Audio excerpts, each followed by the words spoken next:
Well, happy anniversary, everybody. 9 years, that's a big deal. It's exciting. It's really cool for me to be here. In fact, I was just doing some math in my head this week and remembered that it was actually exactly a year ago, last week, that I came here for the first time, preached from this stage, and kind of started praying about whether or not God might be leading my family and I to Ottawa and to this church. And at that point in time, this church wasn't even quite in transition. Chris was still here, the former pastor was still here, but he was pretty close to announcing his resignation. And so we kind of knew that this was something that might be coming down the pike. And I remember the moment when God spoke really clearly to me that you will move to Ottawa. It was like my burning bush moment. It was when Liam took me downtown, there he is, and I had my first beaver tail.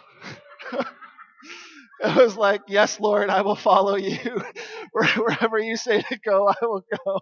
I don't know. Maybe there was something weird in that beaver tail. Maybe it was, I don't know, some sort of narcotic in that thing or whatever. But I sure felt after that weekend that you know what, if this was God leading us, that we'd be really excited to be a part of this church. And this past year has really been a good year for us, a year of transition, a year of change, and for my family and for you guys as the church family as well, where we kind of came in mid-year and we've been seeing God do some really tremendous things. We've been seeing lots of new faces here on Sunday, and a lot of people even just from the community who are exploring faith and asking questions about what it means to follow Jesus and who God is and all that kind of stuff. And I just couldn't be more excited about the direction that we're heading in as a church. And even more than that, more than just attending on Sunday, we're seeing a few more people get connected in our home church ministries and getting connected relationally with people. And we're seeing some people venture out and serve in different ways around our city. And I just think that's fantastic. And I really do believe that the best is yet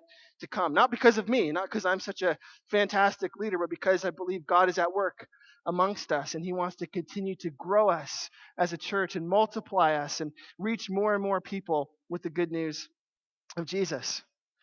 This morning, we're going to dive, as Matt said, right back into our series called The Big Picture. We're in week 3 of a 4-week series called The Big Picture, where we've been looking at God's big picture dream for his capital C church.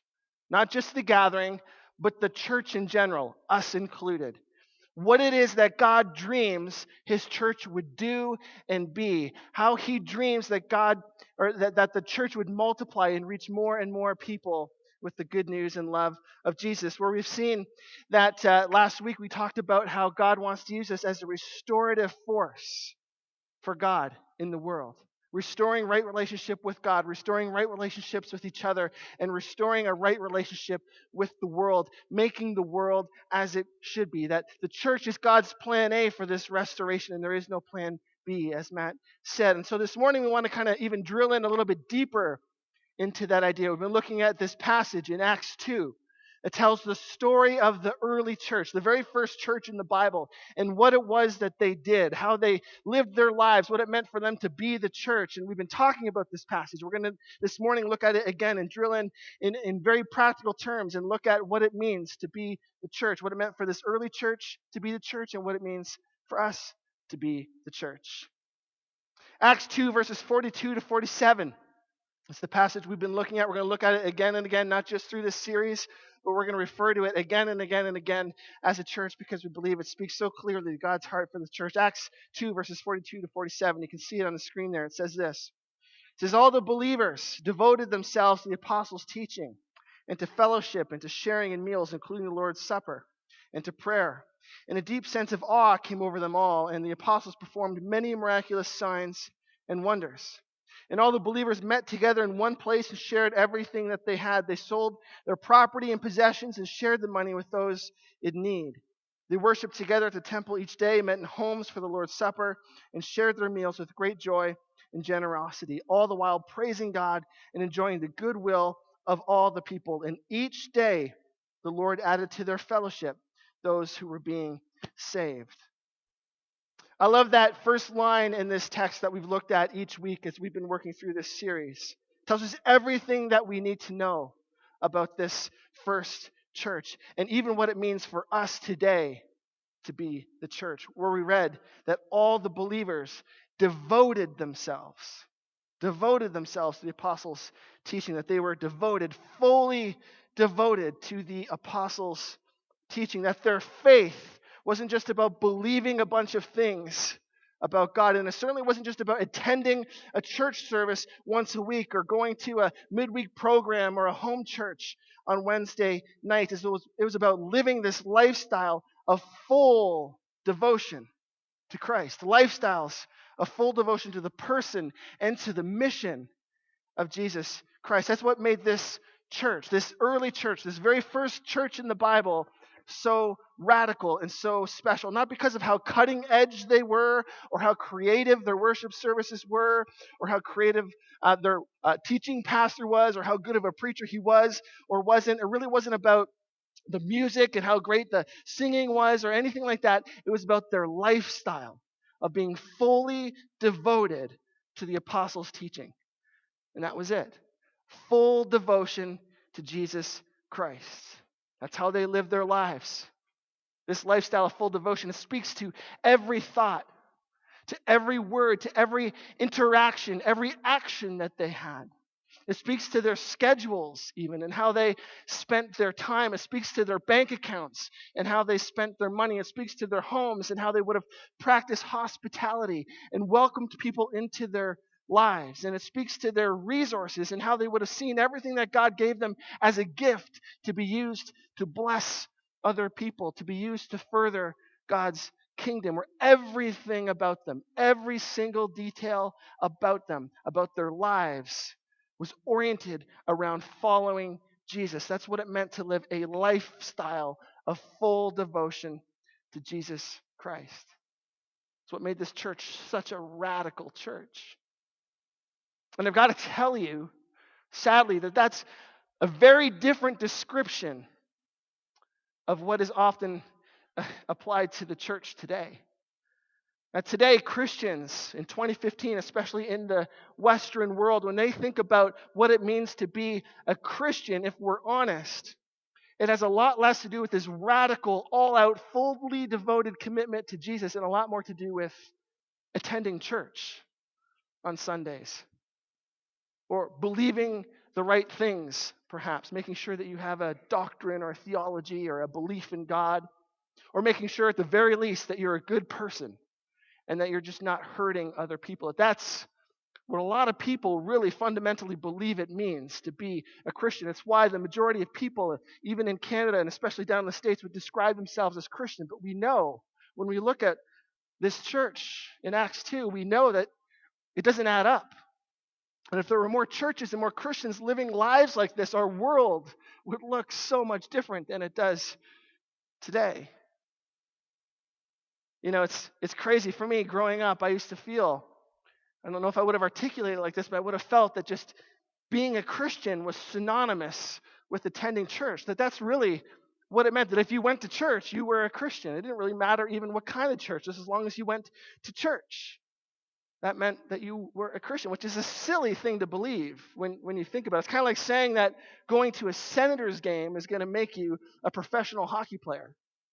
Right? Or playing Rock Band on your Wii would make you an amazing guitar player. That's not the way it works. Or taking a CPR course would automatically make you some sort of paramedic or medical professional. That's not the way this works. You don't just become something by attending something. And it's the same with going to church or believing in God. It does not make you a Christian. And just to clarify for a moment, I'm not against going to church. I'm thrilled that you're here. I hope you keep coming. I hope more of us keep coming. But going to church, as good as that is, it does not make you a Christian.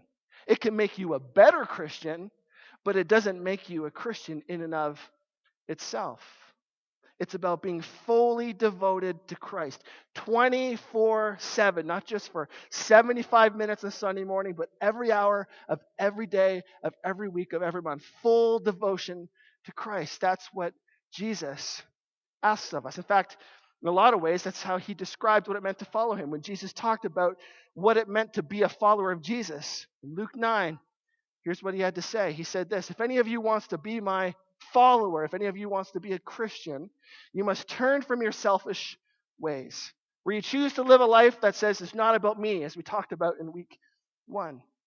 He goes on, he says, you must take up your cross daily, each and every day, to choose to sacrifice and to die to yourself, to your own wants, and to your own needs, and to your sinful nature, to put that on the cross each and every day and say, it's not about me, it's all about you. I give it to you. I will live a life of sacrifice for the kingdom.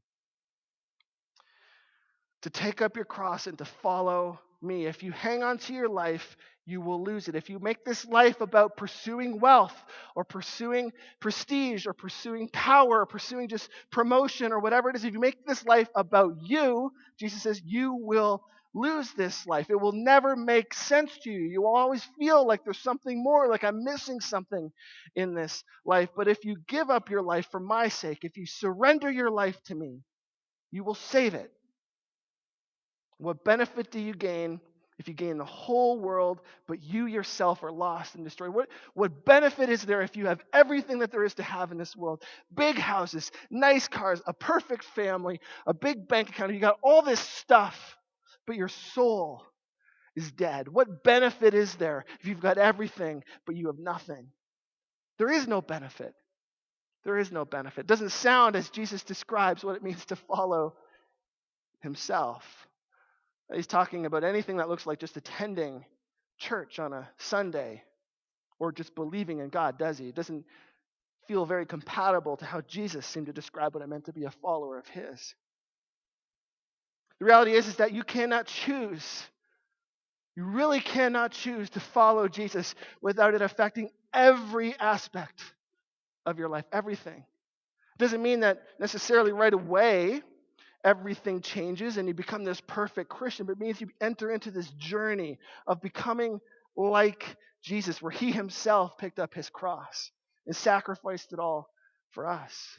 That's what it is to follow Jesus, to increasingly, daily grow and become more and more like Jesus in every area of our life. That when he taps on our shoulder and says, I want that area of your life, I want that area of your life, I want to change you in this way, we say, yes, God.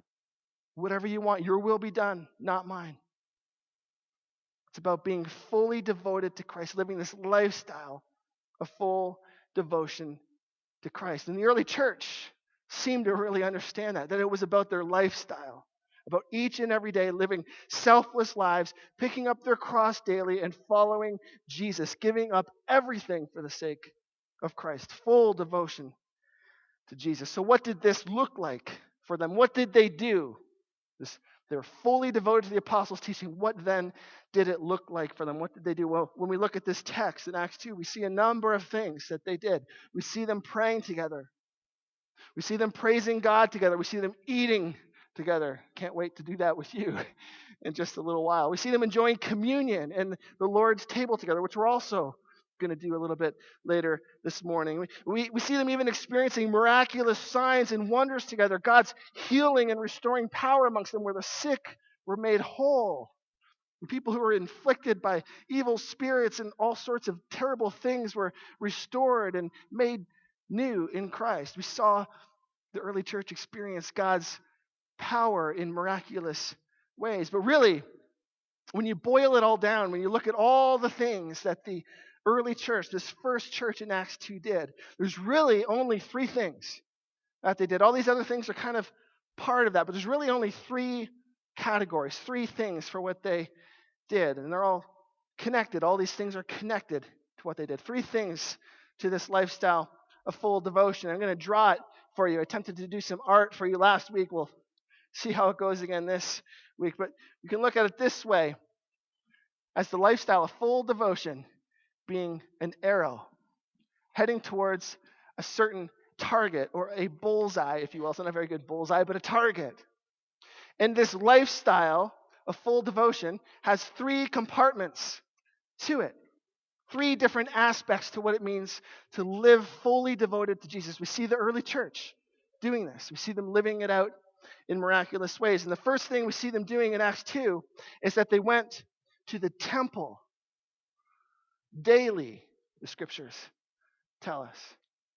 That each and every day they gathered together to worship and to pray and to hear the scriptures read, and probably to hear someone teach from the scriptures, just like we're doing here this morning. And why did they do this? Because they were desperate to know God more, desperate to experience his presence amongst them daily in their lives. And so by gathering regularly, by going to the temple like this, they created this sort of sacred space in the routine of their day-to-day lives where they could experience God's presence and God could reveal himself to them more and more. That's why they gathered each and every day. And the really cool thing is that whether they really understood it or not, whether it was knowingly or unknowingly for them, they were tapping in to God's original ideal for their lives. Remember last week we talked about God's original ideal for this world, as seen in Genesis 1 and Genesis 2 at the very beginning of the Bible. With the early church, by going to the temple daily and creating this sacred space for God to meet them, we're tapping in to God's original ideal for their lives. We talked last week about how God breathed the breath of life into Adam's nostrils, picked up his head and breathed his life. This intimate picture, this picture of this connection that God wanted to have and did have with man. And we see how mankind walked in the garden with God and how they had this close, intimate connection with God. But then we see sin entering the picture and breaking that connection to God, fragmenting our relationship with God, separating us to him, calling us or causing us to live self-centered, it's all about me kind of lives where we rebelled against God and wanted nothing to do with him and made this life all about me, breaking our relationship with God. And so this early church, when we see them gathering in the temple each and every day, we see them reclaiming and restoring this aspect of God's original ideal for their lives, restoring that right relationship with God. That's what this gathering was all about. It's what made it so critical. It's why we gather each and every Sunday here. We don't do it every day. They would have gathered every day because they didn't have the scriptures available to them that they could have read on their own. We do. We get to pray and read the Bible and spend time on our own with God. We get to journal. We get to each and every day carve out some time, some sacred space in our own lives to connect with God. And we should as followers of Jesus. This early church did that daily because they couldn't on their own. And it's why we gather weekly, so that we can encounter God's presence together. So we can hear teaching from his word and worship together and pray together as his people. That's why we gather. Psalm 22:3 tells us that God inhabits, he dwells within the praises of his people, as something really holy happens when we gather together and sing as we just did. And maybe you could feel it when we sing. Maybe you feel God's presence and his love and his grace in your heart and in your soul. Maybe if you're just exploring faith, you enter into this environment. We start singing songs and maybe you start getting emotional. You don't quite understand why and you don't really know what's going on. And it's because God's presence is coming, that he dwells amongst the praises of his people and he is here with us and he's moving and working in our hearts. There's something really holy that happens when we gather together like this each and every Sunday and sing songs and listen to the teaching of God's word. But it's not enough. As critical as it is to come each and every Sunday, it's not enough. It must bleed into everyday life, into a daily connection with Christ, into a daily seeking of him. It's not just about Sundays. That's why the early church did it daily, so that they could encounter him daily. It's about creating a sacred space in our daily routine, getting up a little bit earlier, 15 minutes earlier in your day to read the Bible. You know, I've been starting January 1 reading out of YouVersion.com. If you know that, it's an online Bible program. You get apps on your iPad or your phone. Gives you a daily Bible reading program where you can read through the entire Bible in 1 year if you did it every single day. It takes about 15 minutes a day.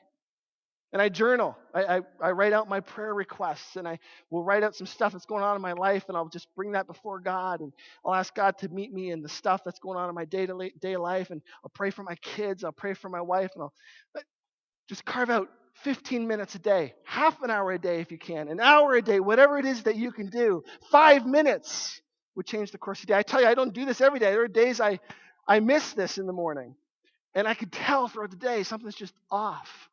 Where I'm just not on center. I'm just off a little bit. Something really important happens in my spirit and in my mind when I set aside that time to pray and to experience God's presence. And that's what this was for the early church. It wasn't about just going to the temple each day. It was about a lifestyle of experiencing God's presence. That's why they got together each day, because they wanted to live lives fully devoted to Christ and walk with him. They wanted to get to know him more, fall in love with him more deeply. They were desperate to know him and experience what it was that he had for them in their life. They wanted to walk moment by moment in the very presence of God. That's the first aspect of this lifestyle of full devotion, a lifestyle of presence, of daily connection to Christ.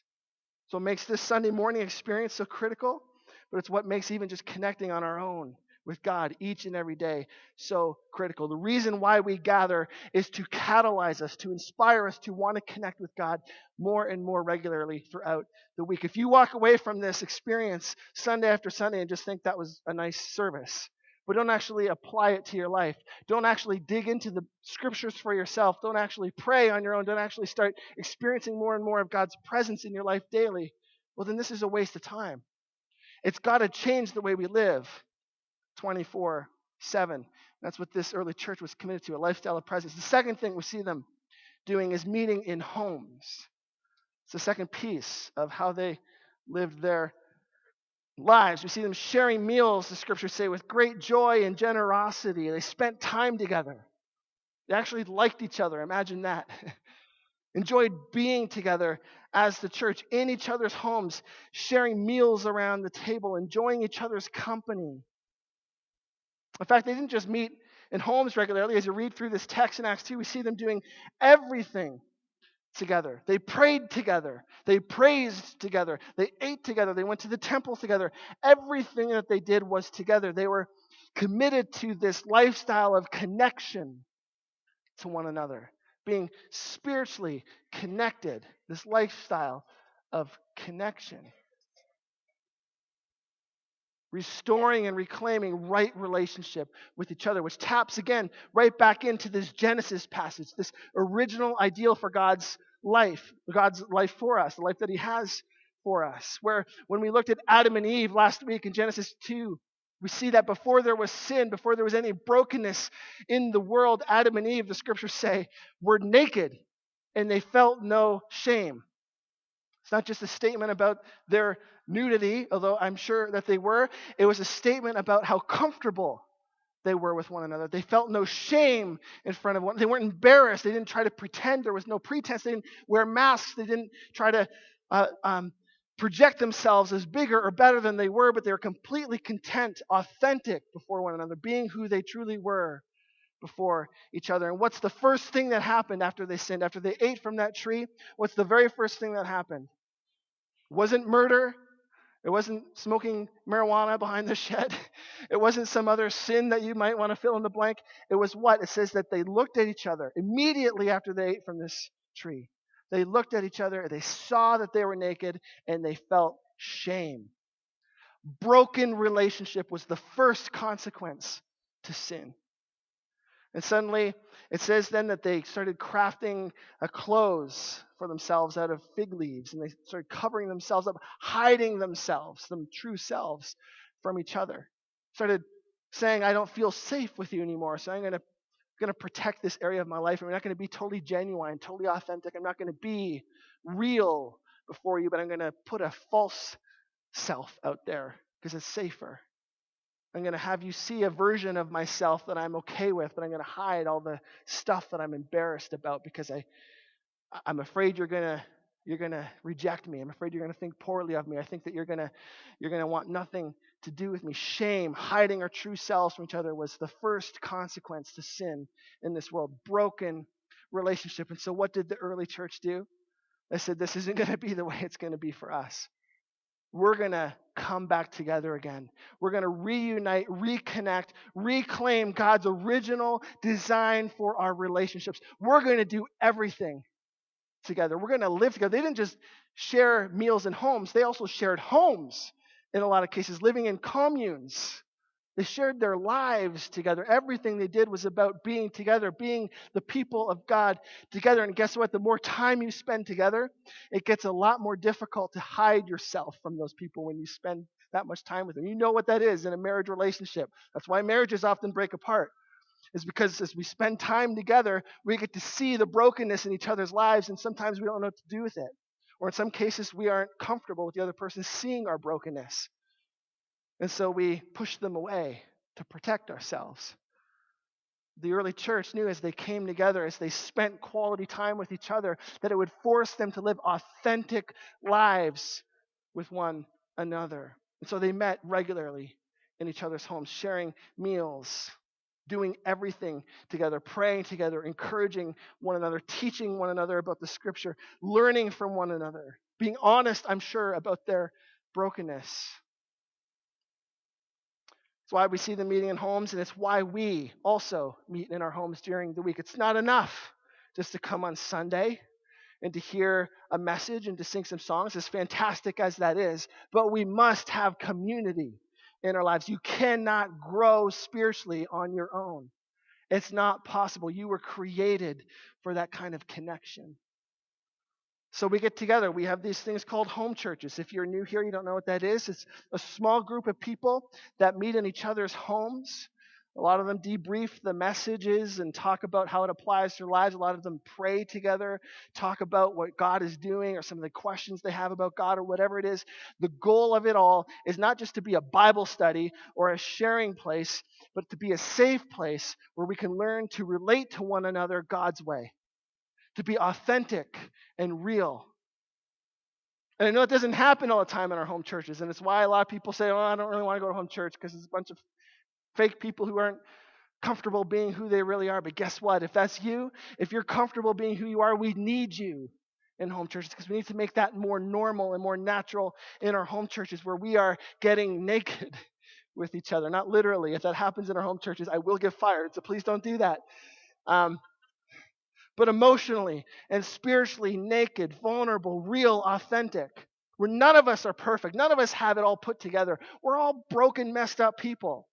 Some of us are just better at hiding it than other people. Home church is about taking off the fig leaves, taking off the masks, and being who we are, and allowing God to use other people to speak his life into us. But it's not just about home church either. Home church is not the answer to community. Home church really exists to teach us to relate God's way. It should bleed into our everyday relationships. If we're becoming more authentic at home church, we should be more authentic in our marriages too. If we're becoming more honest about our brokenness in a couple relationships with these people, we're going to become more content with being who we are in every other relationship. Or we're going to stop pretending and trying to put a false version of ourselves out there in order to advance ourselves or to have other people think more highly of us than maybe they should.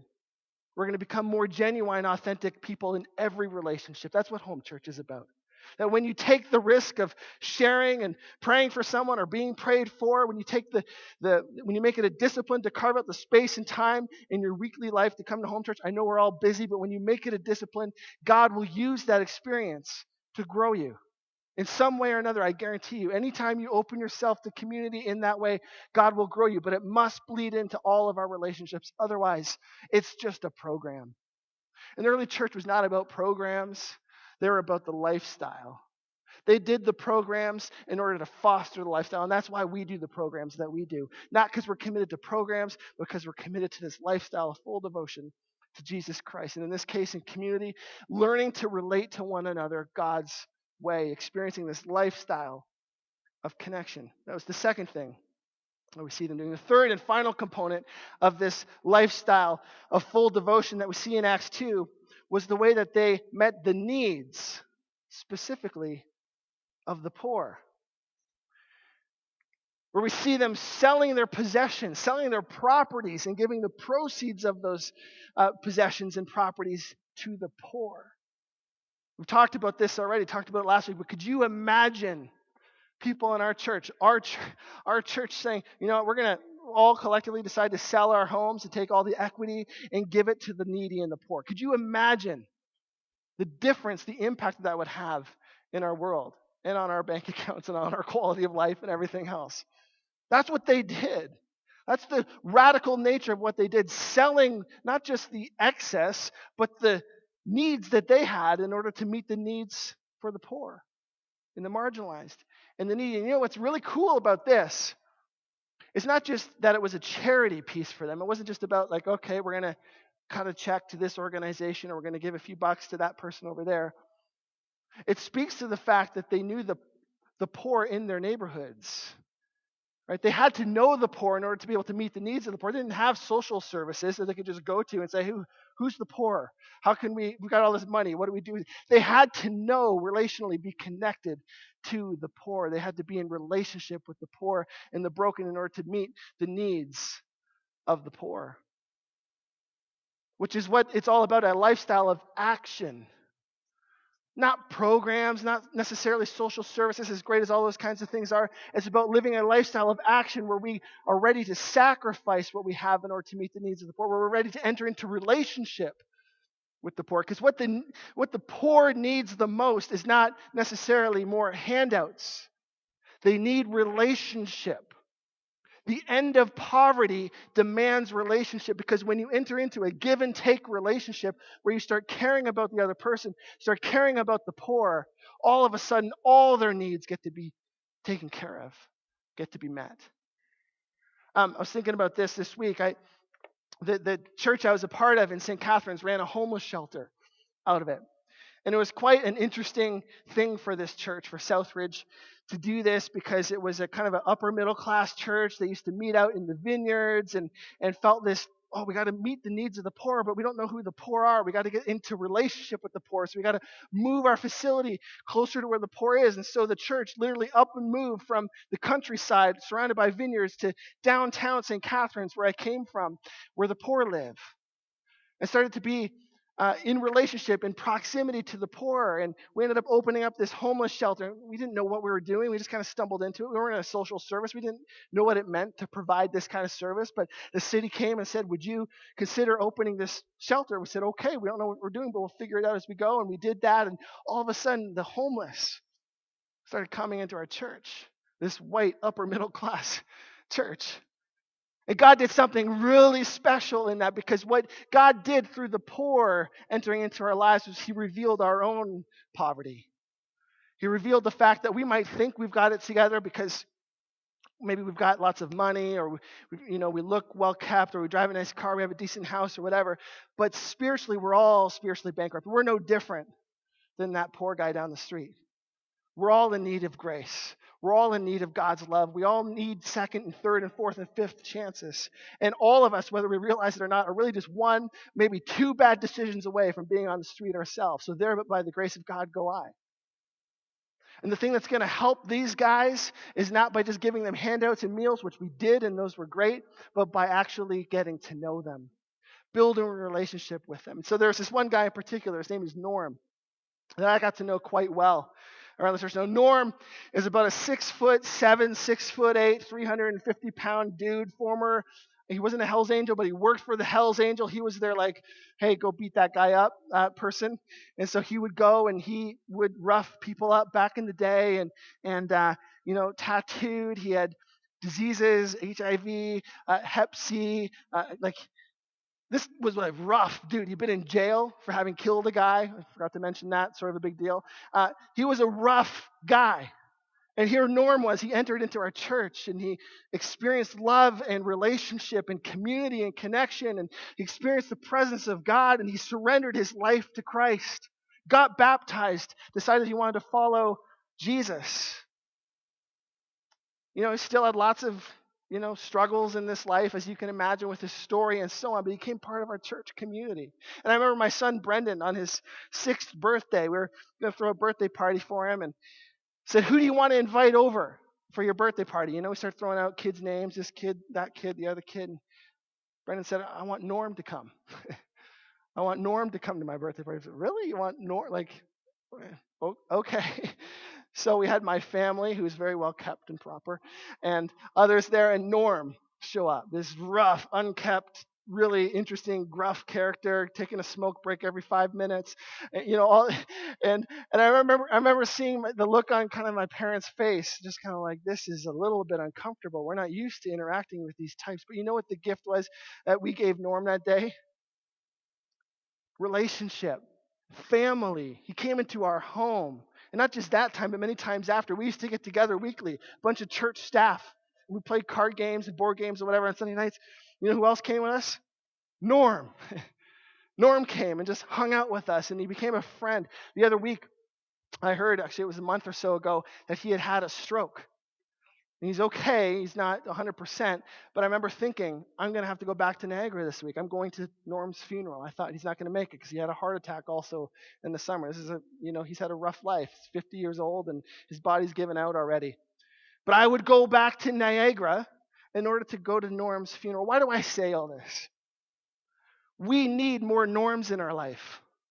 You need a Norm in your life.